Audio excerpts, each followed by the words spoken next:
안녕하세요, 소몽입니다. 여러분은 몇 개의 종목을 포트폴리오에 담고 계신가요? 과연 투자의 대가들은 몇 개의 종목에 분산 투자하고 그 이유는 무엇인지 한번 살펴보겠습니다.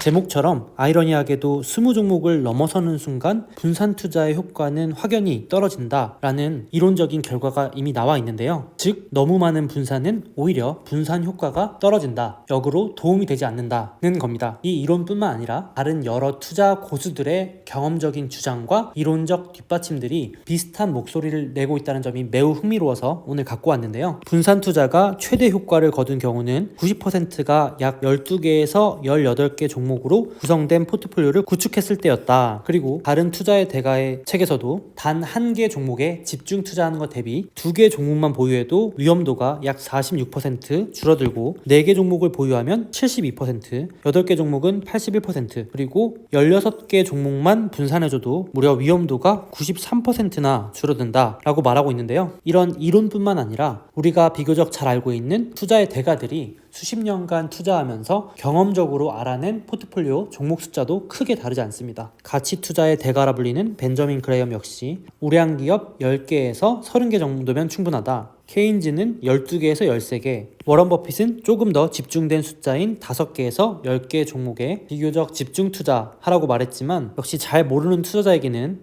아예 시장 전체를 투자하는 것이 낫다라고 여러 차례 밝히고 있죠. 실제로 매 분기마다 공개되는 워런 버핏의 포트폴리오를 봐도 사실상 상위 10개 종목 정도의 포트폴리오 대부분이 집중되어 있으니 말과 행동이 어느 정도 일치한다고 볼 수 있겠습니다. 또한 안전마진이라는 책의 저자이자 유명 투자자 세스 클라만 역시 10개에서 15개 종목만 보유하는 것이 좋다, 이런 입장을 밝혔는데요. 세스 클라만은 아주 많은 종목에 대해서 조금씩만 아는 것보다 몇 개 종목에 대해 자세히 아는 것이 투자자들에게 훨씬 도움이 된다. 또한 이 구절이 제가 아주 공감하는 부분이었는데요. 100번째나 1000번째로 좋은 아이디어보다는 역시 처음에 떠올렸던 가장 좋은 아이디어 몇 가지가 더 높은 수익률을 창출해 줄 수 있다. 즉 우리가 처음 투자할 때 가장 좋게 생각했던 베스트 멤버 10개에서 15개 종목에 투자하는 것이 여전히 더 수익률이 좋을 확률이 높으며, 괜히 이거 말고 싸다고 해서 별로 좋아 보이지도 않는데 덜 괜찮은 종목들을 하나 둘 담는 것들이 오히려 수익률에 방해만 될 수 있다, 이런 의미로 해석이 됩니다. 저 역시도 맨 처음 미국 주식을 할 때 포트폴리오에 그냥 좋아 보여서 하나 두 개 담다 보니까 마치 백화점 포트폴리오로 약 7, 80여 개의 종목이 가득 차서 정리가 안 되더라고요. 지금은 약 15개 종목을 되도록 넘기지 않는다는 원칙을 세워두고 베스트 멤버에만 집중적으로 관리하고 공부하고 있는 편입니다. 이 부분의 글귀처럼 마치 분산 투자가 당연히 해야 되는 것으로만 생각하다 보니까 왜 해야 되는지 근본 이유에 대해서는 모른 채 말 그대로 분산을 위한 분산을 하고 있는 건 아닌지 한번 생각해보는 것도 좋을 것 같습니다. 분산 투자도 약이나 사탕처럼 과다 복용은 금물인데 무조건 언제나 다다익선, 그러니까 초분산이 무조건 좋은 것은 아니다. 실제로도 성공적인 분산 투자에 필요한 종목의 수는 우리 생각보다 적으며 과도한 분산 투자는 오히려 투자에 방해가 될 수 있다.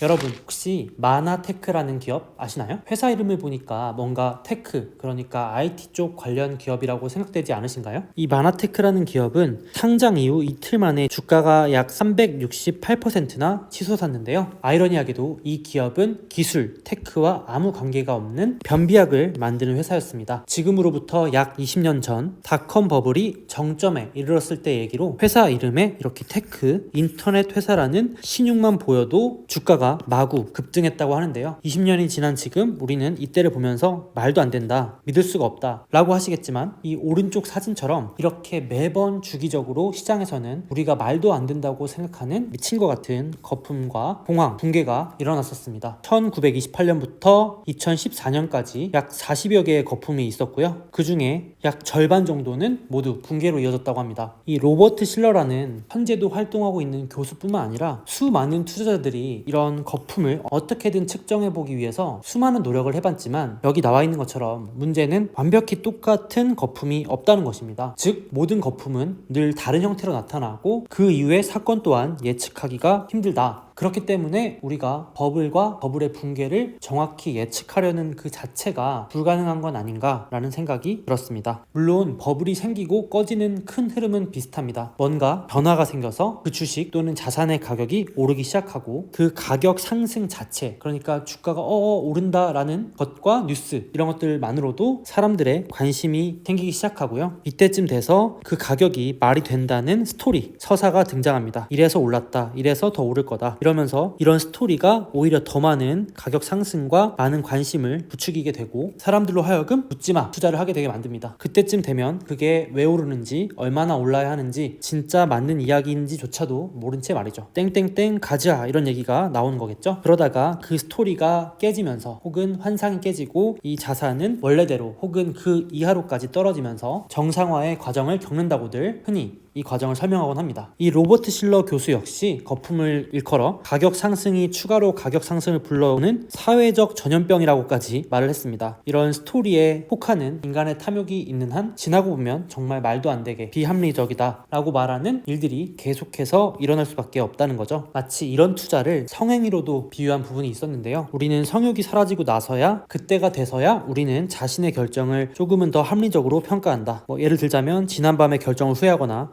내가 왜 저 사람이랑 밤을 보냈지? 라면서 의문을 던지는 거죠. 투자도 마찬가지다. 거품을 키우는 스토리가 시들고 제정신이 들면서 시장이 복귀하는 순간 우리 투자자들에게도 일종의 현자 타임이 찾아온다는 거죠. 좀 무서운 말이지만 결국엔 가혹한 현실을 마주해야 한다라는 표현까지 쓰고 있습니다. 물론 이런 버블이 무서워서 완전히 시장에서 피해 있어야 하냐 라기보다는 우리는 이런 버블의 시기가 만약 온다면 이런 버블을 즐기기도 하면서 비교적 이런 상황을 이성적으로 판단하려고 노력을 하고 언제든 이런 버블이 꺼질 수 있음을 유의하면서 투자하자가 좋은 방법이 아닐까 생각합니다. 지금까지 소개해드린 내용과 글귀의 일부는 제가 최근 흥미롭게 읽었던 이 책 제3의 부의 원칙에서 발췌를 한 것들인데요. 한마디로 인간, 그러니까 사람을 이해하지 못하면 우리 시장도 이해할 수 없다라는 흥미로운 내용들이 들어있는 책이었습니다. 개인적으로는 크게 공감하는 바가 많았고 아주 흥미롭게 읽었기 때문에 혹시 이런 심리, 행동주의 투자 혹은 투자 대가들의 주장과 근거를 한 번에 보고 싶은 분들은 한 번쯤 읽어봐도 괜찮은 책으로 보입니다. 다만 시작을 한 지 얼마 안 된 왕초보 입문자분들에게는 약간 어려울 수 있으니 유의하시기 바랍니다.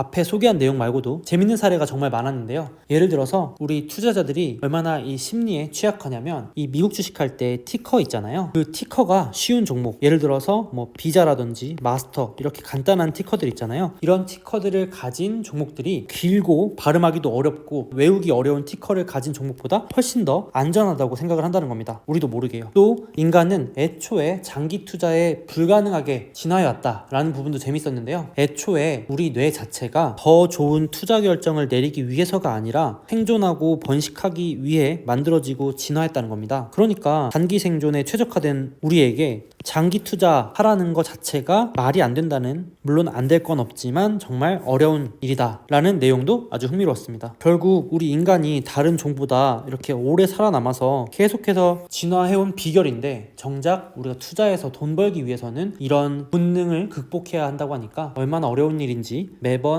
알고도 실행하기가 왜 그렇게 어려운지 다시 한번 생각하게 되는 부분이었습니다. 예를 들어서 미국 증시는 1900년부터 2013년까지 무려 123회의 조정, 그러니까 10% 이상의 하락이 있었는데 이걸 평균으로 하면 1년마다 한 번씩은 이 정도 시장 조정이 왔다는 겁니다. 그리고 더 큰 하락은 평균 3.5년에 한 번꼴로 이렇게 자주 일어나는데도 늘 언론은 세상이 끝난 것처럼 요란스럽게 떠들어대고 우리도 이런 언론에 계속해서 흔들리고 겁먹을 수밖에 없게 진화해 왔다는 거죠. 이런 역사를 생각하면 우린 당연히 두 자릿수 수익률이 난다, 10% 수익률이 날 수 있다면 당연히 반대로 두 자리 손실도 날 수 있다 라는 걸 인정해야 하는데 애초에 본능적으로 이 손실 회피 성향 때문에 자꾸 망각하거나 본능적으로 인정하기가 매우 힘들게 진화했다는 겁니다. 그래서 이런 사례들뿐만 아니라 다양한 투자 대가들의 주장과 근거를 아주 밀도 있게 사례들과 함께 넣어놓은 책이라서 제 생각 이상으로는 흥미롭게 읽었던 책입니다. 다만 이 앞부분은 심리학에 관한 부분이라 저는 오히려 이 뒷부분 파트 3, 4를 아주 재미있게 읽었던 기억이 기억이 나고요. 주식을 해본 경험이 많을수록 오히려 맞아